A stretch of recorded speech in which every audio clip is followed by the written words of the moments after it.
Fala pessoal, tudo certinho? Beleza? Vamos hoje iniciar então nossa segunda parte da aula sobre corrosão e degradação dos materiais metálicos. Na primeira parte nós falamos sobre os conceitos por trás dos processos corrosivos e iniciamos o estudo sobre corrosão falando da corrosão química. Hoje então nós vamos falar sobre a corrosão eletroquímica, certo? O que seria então uma corrosão eletroquímica? A corrosão eletroquímica, pessoal, envolve reações com transferência de elétrons. Então, são os processos corrosivos que envolvem a transferência de elétrons. Dessa forma, esse tipo de reação, ou esse tipo de corrosão, são considerados reações anódicas e reações catódicas, ou seja, envolvem reações de oxidação e redução através da transferência de elétrons. Bom, exemplos clássicos, pessoal. Os processos que envolvem corrosão em ambientes marinhos, né, como tubulações em regiões costeiras, como navios né, que estão frequentemente no ambiente marinho, até mesmo navios ou barcos que estão em ambientes aquáticos, mas de água doce, também sofrem processos corrosivos, tá, que envolvem eletroquímica, entre outros processos, como por exemplo um ar-condicionado. A gente aqui na região costeira, né, morando numa ilha principalmente, a gente está num ambiente altamente úmido, né, e com uma umidade bastante salina. Então é muito comum os aparelhos de ar-condicionado, aparelhos de aquecedor a gás, né, instalados aí na área externa de residências, sofrerem processos corrosivos através da corrosão eletroquímica, devido a estarmos aí num ambiente relativamente marinho, com alta umidade, com um alto grau de umidade, e essa umidade rica em sais. Então isso acaba acarretando numa corrosão do tipo eletroquímica. E o que é essencial para que ocorra uma corrosão eletroquímica? Bom, pessoal, a corrosão eletroquímica ela envolve a presença de uma solução que permite o movimento de íons. Ou seja, eu tenho aqui uma solução eletrolítica. Então a gente tem o que a gente chama de uma solução eletrolítica, tá? O que seria essa solução eletrolítica? Vamos lá, vamos entender então. A água do mar, por exemplo, ela é um eletrólito. Na verdade, ela é uma solução eletrolítica rica em eletrólitos, né? Então, em virtude da presença acentuada de sais, que a gente tem ali principalmente o cloreto de sódio, né, ela forma uma solução eletrolítica, tá? Esses sais são eletrólitos por excelência, ou seja, eu tenho uma grande quantidade de íons em solução, tá? E essa alta quantidade de íons em solução permite a passagem de uma corrente elétrica, e isso facilita os processos corrosivos eletroquímicos. Só para a gente ter uma noção dos íons presentes no sal marinho, né, o qual está dissolvido aí, né, na água do mar, né, a gente tem como principal componente o cloreto, né, como o ânion, e o cátion de sódio. Mas também temos sulfatos, ânion sulfato, cátion de magnésio, cátion de cálcio, cátion de potássio, ânion bicarbonato, entre outros íons presentes aí na água do mar. Então isso faz com que a água do mar seja uma excelente solução eletrolítica, ou seja, que permita a condução de corrente elétrica. Então, quando tiver o contato entre dois metais diferentes ou duas áreas de concentrações diferentes, né, eu facilito o processo de corrosão, pois eu facilito a transferência de elétrons entre essas áreas, que a gente vai chamar aí de áreas anódicas e áreas catódicas, as quais nós vamos trabalhar mais para frente. Beleza? Então, para que ocorra a corrosão eletroquímica, é necessário que a gente tenha aí uma solução eletrolítica. É necessária a presença de um eletrólito para que ocorra a transferência de elétrons e a consequente oxidação e redução das espécies envolvidas aí no meu processo de corrosão. Beleza? Bora lá então. Bom, pessoal, o processo de corrosão eletroquímica, então, ele ocorre devido a um fluxo de elétrons, certo? Que vai se deslocar de uma área da superfície metálica para outra. Então eu posso ter o mesmo metal, só que com uma área diferente da outra em termos de concentração, ou algum tipo de dano numa determinada superfície que vai facilitar a transferência de elétrons, certo? Então a gente tem que ter aí a transferência ou o deslocamento de elétrons de uma área da superfície metálica para outra. E esse movimento ele ocorre devido à diferença de potencial, certo? uma diferença de potencial, que ela é de natureza eletroquímica e que vai se estabelecer entre essas duas regiões diferentes. Bom, galera, aí para isso, para entender um pouquinho melhor, eu puxei aqui a nossa pilha de Daniell. Uma vez que o processo de corrosão eletroquímica, ele acaba formando uma espécie de uma pilha, já que ele gera uma diferença de potencial. Então, alguns conceitos que a gente trabalha na parte de corrosão eletroquímica, eles vêm ali do conceito de pilhas e é bastante interessante a gente dar uma relembrada aqui em pilhas de Daniell. Caso você tenha um pouco de dificuldade em pilhas de Daniell, pessoal, puxa lá o videozinho sobre pilhas, tá? Tem um vídeo especial sobre pilhas lá, dá uma estudada nele para você entender um pouquinho melhor os conceitos envolvidos por trás da corrosão eletroquímica, já que a gente não vai aprofundar com tanta ênfase aqui nessa aula aqui, certo? Bom, mas em qualquer tipo de corrosão eletroquímica, pessoal, a gente vai ter um processo de redução e um processo de oxidação, certo? Já que a gente tem aí a transferência de elétrons, tá? Então, sempre o processo de oxidação,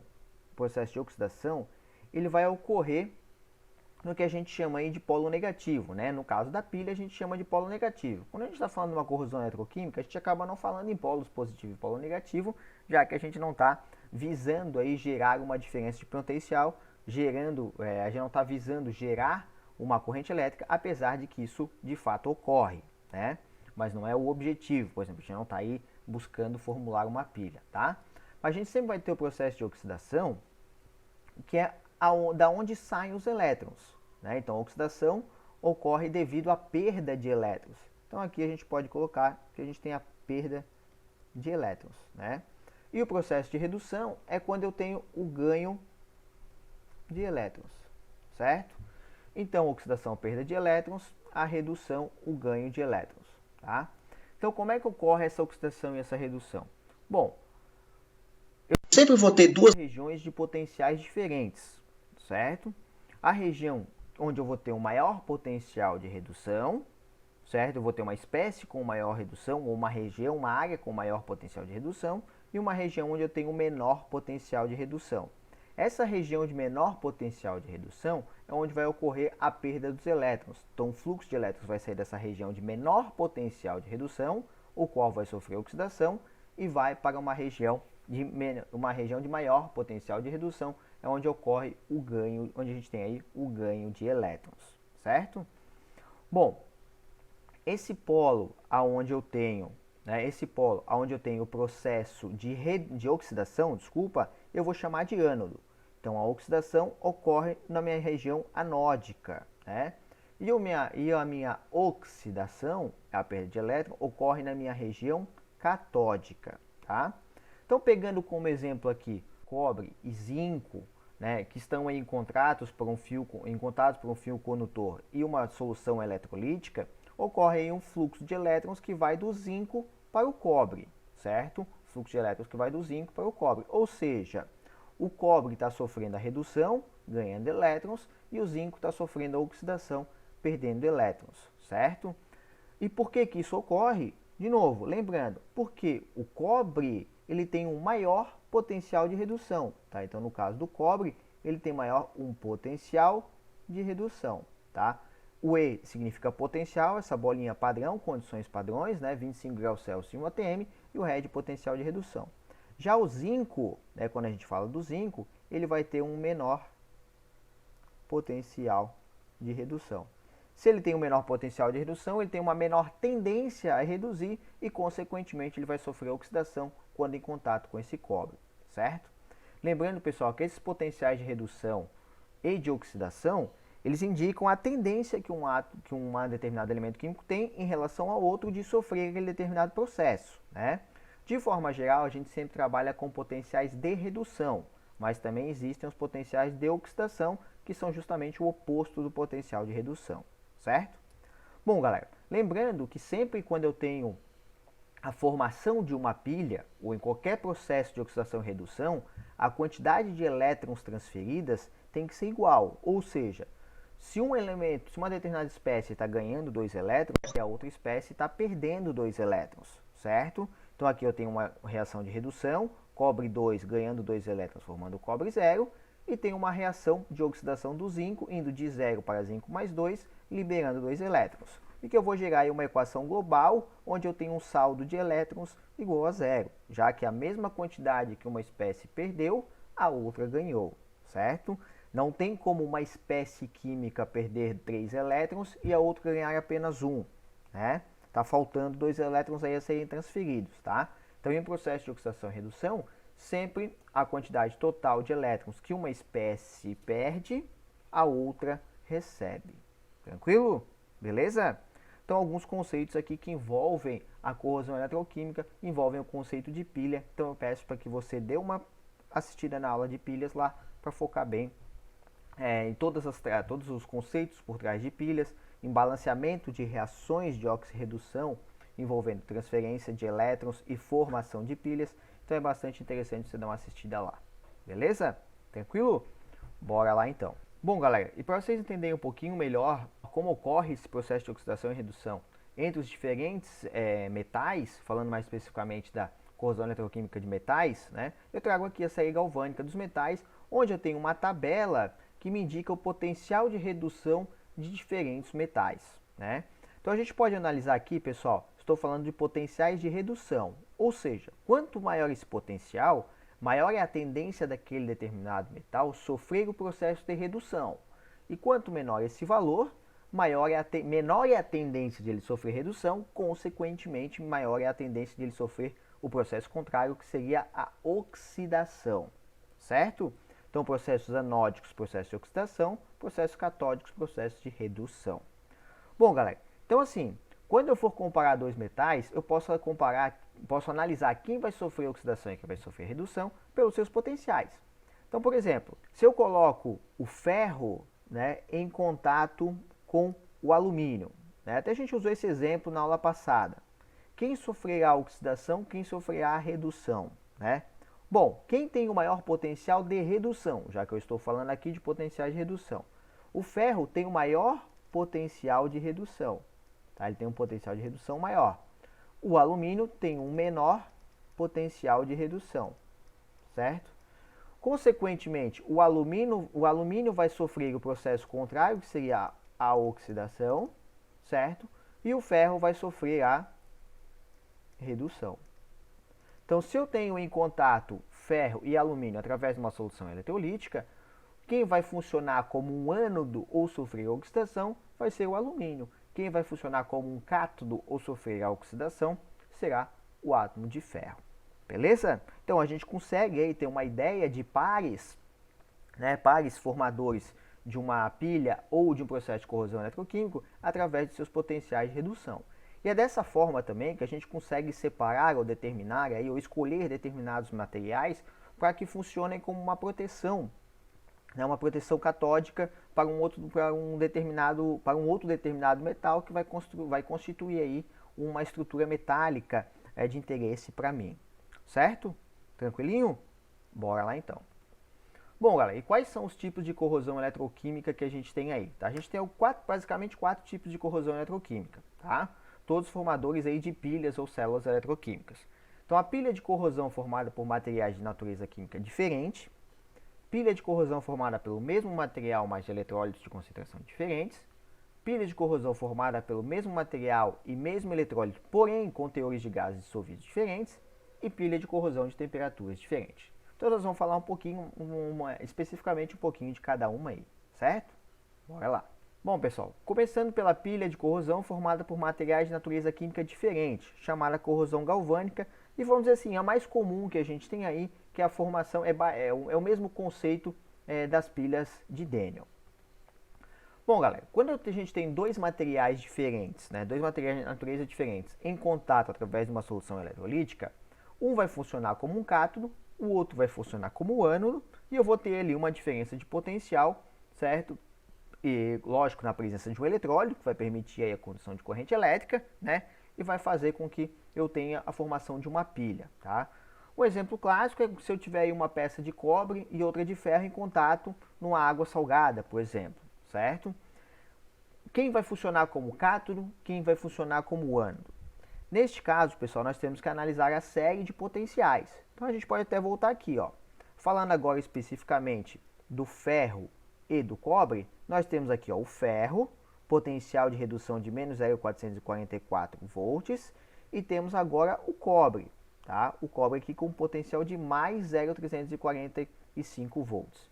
Bom, analisando o ferro e o cobre, a gente observa que o cobre tem um maior potencial de redução, vou colocar desse lado aqui para não confundir com o exemplo anterior com o alumínio, e o ferro tem um menor potencial de redução, certo? Então, entre ferro e cobre, quem sofre o processo de redução é o cobre. Quem sofre o processo de oxidação é o ferro. Então, o ferro vai funcionar como a nossa região anódica e o cobre vai funcionar agora como a nossa região catódica, certo? Então, a gente pode chegar à conclusão, né, de que o ferro vai oxidar se estiver em contato com o cobre, beleza? Ou seja, o cobre vai receber os elétrons perdidos pelos átomos de ferro, certo? E quanto mais separados na série galvânica, pessoal, quanto mais afastados em termos de potencial na série galvânica, maior vai ser a ação eletroquímica quando esses elementos estiverem juntos. Ou seja, maior vai ser a corrosão daquele material que irá sofrer oxidação, daquele material que tem o menor potencial de redução, certo? Então, maior vai ser o processo oxidativo em relação a aquele material que possui um menor potencial de redução. Beleza? Tá? Isso, pessoal, é bastante comum, por exemplo, em regiões de solda, tá? Por que regiões de solda? Porque a solda geralmente é feita com materiais diferentes do original, tá? Se eu tenho materiais diferentes do original, eu colocar esse material, por exemplo, um tubo numa região de água salgada, né, onde eu tenho um eletrólito ali, eu tenho uma solução eletrolítica que vai permitir a condução de íons, eu vou formar uma pilha ali, tá? Uma pilha com materiais de natureza diferente. E isso vai facilitar o processo de oxidação daquele material, daquele elemento que possui o menor potencial de redução, certo? Bom, o segundo tipo que a gente tem aqui, pessoal, é a pilha de corrosão formada pelo mesmo material, mas de eletrólitos de concentração diferentes, tá? Então, eu tenho o mesmo material, né? Por exemplo, duas placas de níquel, tá? Tenho duas placas de níquel ali em contato, mas eu tenho uma placa de níquel que é mais concentrada em relação à outra, tá? Bom, pessoal, como é que funciona? Aquela placa, aquela região mais concentrada, ela vai funcionar como um cátodo, ou seja, é a região que vai receber os elétrons, é a região que vai sofrer o processo de redução. Então, a região mais concentrada vai sofrer o processo de redução, certo? Ela vai atrair mais fortemente os elétrons. E a região mais diluída ou menos concentrada vai funcionar como um ânodo e vai sofrer o processo de oxidação. Por que isso? Porque a região mais concentrada, pessoal, é uma região mais deficiente em elétrons. Então, quanto maior a concentração daquele meu metal, uma região mais deficiente de elétrons. Ele vai ter o maior poder de atração de elétrons, certo? E vai sofrer o processo de redução. E a região menos concentrada ou mais diluída vai sofrer o processo de oxidação, ou seja, a perda de elétrons, né? E vou gerar aí uma diferença de potencial, tá? Se eu tiver dois materiais, o mesmo material em duas regiões com mesma concentração, não há transferência de elétrons, já que eu não vou ter uma diferença de potencial, uma vez que eu tenho duas regiões onde as duas regiões têm a mesma necessidade por elétrons. Tranquilo? Beleza? Então, numa pilha formada pelo mesmo material, mas de eletrólitos de concentração diferente, região mais concentrada é uma região mais deficiente de elétrons, vai funcionar como cátodo e sofrer o processo de redução, absorver os elétrons. Já a região mais diluída funciona como ânodo e sofre o processo de oxidação. Bom, terceiro caso é a pilha de corrosão formada pelo mesmo material e mesmo eletrólito, porém com teores de gases dissolvidos diferentes, que é o chamado corrosão por aeração diferenciada, tá? Então, por exemplo, pessoal, se nós temos placas de ferro imersas em uma solução com diferentes concentrações de gás oxigênio, né? Como é que funciona esse processo de corrosão, tá? Bom, galera, a região menos aerada, ou seja, com deficiência em oxigênio, certo? Ela vai sofrer o processo de corrosão mais acentuada, vai sofrer o processo de oxidação mais acentuada, tá? Então a parte menos aerada sofre a oxidação, ou seja, a perda de elétrons. Já a região mais aerada, tá, é a região que vai sofrer o processo de redução, certo? Ou seja, vai receber os elétrons. Aí você pode perguntar, mas por que isso, professor? Se eu tenho quanto mais oxigênio eu tiver, não é a tendência de que o processo de oxidação seja maior? Isso é, pessoal, e ocorre só que quando eu falo de uma corrosão a seco, tá? Corrosão a seco quando eu tenho ação direta do oxigênio gasoso sobre aquela minha estrutura metálica. Aí sim, quanto maior a concentração de oxigênio, maior vai ser o processo corrosivo, já que eu estou falando da ação direta do oxigênio sobre a minha placa metálica. Mas aqui nós estamos falando de teores de gases dissolvidos, tá? Não é uma ação direta do oxigênio sobre a minha placa metálica. Então, nesse caso, o oxigênio, tá? O oxigênio dissolvido, ele vai funcionar como um agente oxidante. Ele vai atrair os elétrons, tá? Então, a região onde eu tenho maior teor de gases dissolvidos vai puxar mais os elétrons daquela região menos aerada. Então, os elétrons vão estar saindo da região menos aerada, ou seja, saindo aqui do lado esquerdo dessa tela para o lado direito. O oxigênio vai sofrer o processo de redução, portanto, agindo como um agente oxidante, né? Então, aqui a gente tem a região mais aerada, que funciona como um cátodo. Eu tenho o oxigênio molecular, estado de oxidação zero, né? Ganhando 2 elétrons, formando 2 mols de hidróxido. Tá? O oxigênio está indo a NOx aqui, no caso, menos 2. Então, está sofrendo o processo de redução. Já o ferro está saindo do estado de oxidação zero, ferro metálico, para um estado de oxidação mais 2, certo? E liberando 2 elétrons. Tranquilo? Tá? Então, o potencial de oxidação para esse processo de oxidação do ferro é de mais 0,440 volts e o processo para a redução do oxigênio é mais 0,401 volts, beleza? Então a gente tem uma DDP total, se a gente fosse calcular a DDP total desse processo aqui, soma os dois potenciais, 0,841 volts seria a diferença de potencial dessa pilha de corrosão formada por ferro e o oxigênio dissolvido, beleza? Tranquilo, pessoal? Então aqui a gente tem a equação global, a equação final desse processo de oxidação, onde eu tenho ferro 2 reagindo com 2 mols de hidróxido, né, ou de hidroxila, formando hidróxido de ferro, o qual, na verdade, ele continua sofrendo um processo de corrosão, levando à formação da ferrugem, que é o nosso Fe2O3, certo? Hidratado, ou seja, aí com moléculas de água. Tranquilo? Beleza? Bora lá. Bom, e nosso quarto e último caso, pessoal, envolve a pilha de corrosão de temperaturas diferentes, certo? Bom, em geral, pessoal, o aumento da temperatura, ele aumenta a velocidade da corrosão porque eu vou ter uma maior difusão de gases, certo? Se eu tiver maior difusão de gases, tiver uma maior penetração de oxigênio dentro da minha estrutura metálica, eu vou favorecer o processo corrosivo, certo? Só que, por outro lado, a temperatura também ela pode diminuir a velocidade de corrosão porque ela acaba eliminando os gases, tá? Como, por exemplo, o oxigênio dissolvido em água. De forma geral, os gases têm uma solubilidade aumentada a baixas temperaturas e, pelo contrário, uma solubilidade diminuída em elevadas temperaturas, né? É por isso que a gente mantém aí líquidos gasosos, como refrigerante, água com gás, sempre na geladeira, porque eu aumento a solubilidade dos gases, né? Quando eu abro, por exemplo, um refrigerante numa temperatura relativamente elevada, a gente tem aquela borbulha, né?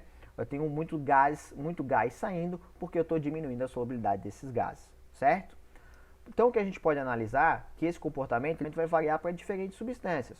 Como, por exemplo, aqui nesse gráfico à esquerda eu tenho uma análise do alumínio em água em diferentes temperaturas, processo corrosivo, né? Análise do processo corrosivo de alumínio em água em diferentes temperaturas, e aqui à direita do silício em diferentes temperaturas. A gente pode olhar que o comportamento é bastante diferente, né? No caso do alumínio, quando eu tenho aí temperaturas de 50 a 70 graus, o processo corrosivo aumenta bastante, aumenta consideravelmente. Já para o silício, ele não tem tanta variação assim no processo corrosivo com o aumento da temperatura, certo? Então isso vai depender aí do tipo de material.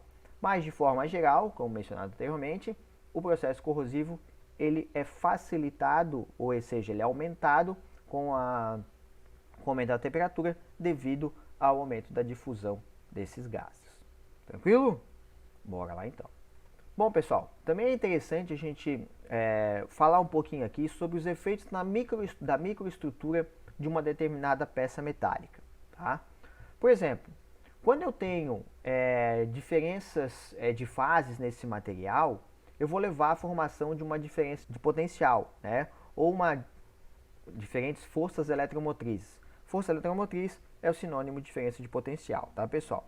E com isso, quando eu tiver ali a presença de um meio líquido, pode ocorrer a corrosão preferencial em uma dessas fases, tá? Uma vez que eu vou acabar acarretando essa diferença de fase, acaba acarretando em concentrações diferentes daquele meu determinado material, tá? Então, por exemplo, se eu tenho uma região mais rica em ferro ou uma região menos rica em ferro, eu vou gerar aí uma diferença de potencial e vou ter um fluxo de elétrons que vai acabar facilitando ou acelerando o meu processo corrosivo. A mesma coisa ocorre quando eu tiver uma diferença de composição naquela minha região metálica. Tá? Se eu tenho uma região onde eu tenho, por exemplo, apenas ferro e outra região onde eu tenho ferro e cromo, né, eu vou ter aí uma diferença de potencial, uma vez que eu vou formar uma região catódica e uma região anódica e vou facilitar a transferência de elétrons, tá? Então, sempre que eu tiver diferença de composição química naquela minha estrutura metálica, eu vou acabar gerando uma região anódica e uma região anódica aí na presença de meios líquidos e posso também ter um processo de aceleração do meio corrosivo. Quem vai receber elétrons, quem vai perder elétrons, vai depender aí do potencial de redução dessas espécies presentes na minha peça metálica, certo?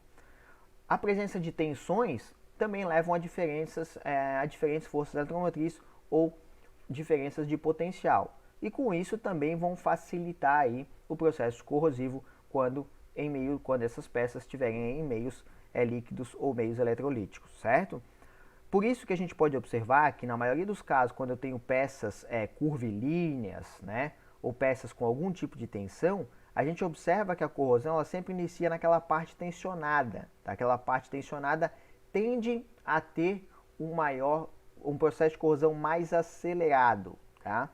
Por que isso, galera? Porque você já gera, no processo de tensionamento, você já gera uma região uma região com diferença de concentração, mesmo se trabalhando com uma única espécie química, né? Com uma peça unicamente de ferro, uma peça unicamente metálica, eu acabo gerando aqui uma diferença de concentração. Então, vou gerar aí uma região mais suscetível a ter um processo corrosivo. Beleza? Então, só alguns toquezinhos aí referente aos efeitos de microestrutura. Bom, pessoal, já que a gente falou de processos corrosivos, conseguimos entender aí o que são os processos, o que está por trás de uma corrosão eletroquímica, a gente pode falar aí dos principais meios de proteção contra a corrosão, já que a gente busca, na verdade, sempre evitar esses processos corrosivos, certo? Bom, a gente tem alguns métodos para evitar a corrosão, certo? Como aplicação de pinturas ou vernizes, o recobrimento do metal com outro metal mais resistente à corrosão, e o processo de galvanização, que seria o recobrimento com um metal mais eletropositivo, ou seja, menos resistente à corrosão, o famoso metal de sacrifício, certo? Pessoal, em relação a pinturas e vernizes, a gente não vai falar muito sobre isso, tá? Nós vamos entrar no mérito dos materiais utilizados como pinturas nas pinturas ou vernizes, mas trata-se basicamente de um recobrimento desse material, de forma que eu impeça ali a ação dos agentes oxidantes, né? Vou falar mais especificamente do recobrimento do metal com outro metal mais resistente à corrosão e da galvanização, beleza? Bom, iniciando pelo recobrimento do metal com outro metal mais resistente à corrosão, o que a gente chama de eletrodeposição, né? Bom, pessoal, provavelmente vocês já ouviram falar muito disso aí, né? Como, por exemplo, na cromagem, na niquelagem, tá? Ou revestimento de arames com cobre, entre outros materiais, a gente pode fazer o recobrimento aí, ou a eletrodeposição de outros, com diversos tipos de outros metais, né? Como é que ocorre esse tipo de revestimento, né, ou de recobrimento? Bom, a gente imerge o material que a gente tem interesse em recobrir numa solução daquele material, daquele metal no qual a gente vai fazer a deposição. Como, por exemplo, eu pegar uma peça, né, uma peça metálica, a qual eu quero recobrir, e colocá-la imersa em uma solução de cromo mais 3. Tá? Eu faria aqui, então, uma cromagem. Tá? E eu aplico uma corrente elétrica. Então, a minha peça a ser recoberta vai funcionar como cátodo. Então, a minha peça a ser recoberta vai estar no meu cátodo, beleza? E ali vai ocorrer o processo de redução. Então, a minha peça metálica, a qual eu tenho interesse de recobrir, funciona como cátodo e vai sofrer o processo de redução. E o material aonde está imerso, né, no caso a solução de cobre, vai funcionar como um ânodo. Eu vou colocar ali um material que vai funcionar como um ânodo, ou seja, coloco uma própria peça de cromo, né, que vai sofrer o processo de oxidação. Posso colocar um próprio eletrodo, a gente chama aqui de eletrodo de cromo, no qual ele vai sofrer oxidação e vai formar mais cromo mais 3, né? E aqui nesse polo que está funcionando como cátodo, minha peça que está funcionando como cátodo, que vai sofrer o processo de redução, eu vou ter o cromo 3 reduzindo e formando cromo 0. Então eu vou ter esse cromo 3 recebendo 3 elétrons, formando o cromo 0. O cromo 0, todo material metálico, todo metal, né, no seu estado de oxidação 0, a gente fala que ele está na forma metálica, ou seja, sólido, né? Então ele vai se depositar sobre a minha peça metálica, fazendo o recobrimento deste material. Então eu faço aí a cromagem, a niquelagem, posso fazer folhar a ouro, por exemplo, uma peça a ouro, através desse processo que é de eletrodeposição, certo? E logicamente a gente tem que fazer alguns tratamentos aí para ficar bonito, como nesse caso aqui, ó. Então a gente tem aqui o motor de uma moto, a capa de motor de uma motocicleta, o qual foi feito aqui um processo de cromagem, ficando aqui bem bonito e protegendo esse meu material da corrosão, já que o cromo, certo, ele vai ser um material menos suscetível à oxidação do que a peça, não sei dizer o certo de que material é formado essa capa metálica aqui, mas provavelmente de aço, né? A nossa peça inicial, ao qual foi aí recoberta. Beleza? Tranquilo? Então essa é a eletrodeposição. Bastante comum para cromagem, niquelagem e aí para materiais folhados a ouro. Bom, e a proteção galvânica ou proteção catódica? Como é que funciona então, pessoal? Bom, a proteção galvânica ou proteção catódica, ela utiliza-se do processo de formação de pares metálicos, onde um vai ser um eletrodo de sacrifício, que a gente chama de eletrodo de sacrifício, tá? E quem que é esse eletrodo de sacrifício? O eletrodo de sacrifício, pessoal, ele tem que ser um material que possui um menor potencial de oxidação que aquele meu material que eu quero proteger, certo? Ou seja, ele tem que ser um metal menos nobre, tá? Então, o meu eletrodo de sacrifício, tá? Ou meu material de sacrifício, ele tem que ser um material menos nobre, tá? Consequentemente, ele é um material mais barato e que ele vai acabar sendo substituído ao longo do tempo, né?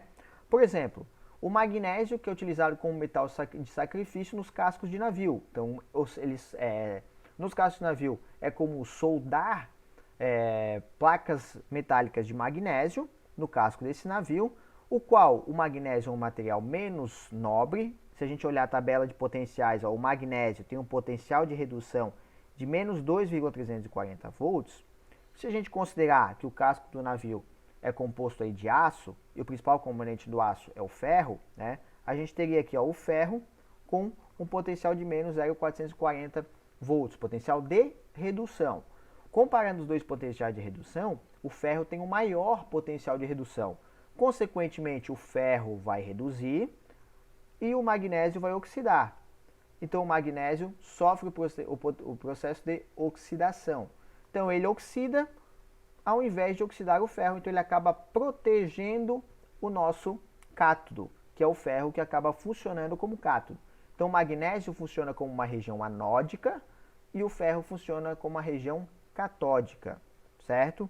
Então, o magnésio acaba se sacrificando em prol do ferro e protegendo o casco do navio, tá? Então, isso é bastante comum em cascos de navio, comum em tubulações subterrâneas, ou tubulações imersas em regiões marinhas, certo? Então aí eu tenho um ânodo de sacrifício, beleza? Então eu tenho aí uma proteção para o meu cátodo, que a gente chama de proteção catódica, certo? E os materiais mais comuns a serem utilizados por esse tipo de proteção catódica são zinco, alumínio e magnésio. Então, ó, magnésio, alumínio e zinco, 3 materiais com baixos potenciais de redução, ou seja, vão ter a tendência aí de sofrer processos oxidativos. Tranquilo? Beleza, galera? Bom, pessoal, além disso, né, a gente tem outros meios de prevenção contra a corrosão, como o uso de inibidores, tá? Então, isso é bastante comum, usar inibidores em equipamentos onde a gente tem aí líquidos agressivos e que não seja muito viável ou interessante eu fazer um tipo de proteção catódica, né? Ou fazer algum tipo de eletrodeposição naquele meu material, tá? Então a gente tem aqui alguns inibidores anódicos, os quais vão atuar como ânodo, retardando ou impedindo as reações que causam a corrosão, tá? Então eles acabam sendo inibidores que reagem preferencialmente com produtos daquela corrosão e vão formar aí uma camada protetora naquela superfície metálica, tá? É muito comum para compostos onde eu vou ter a formação de hidróxidos daquele metal. Tem os inibidores catódicos, né, que vão reprimir as reações no cátodo, beleza?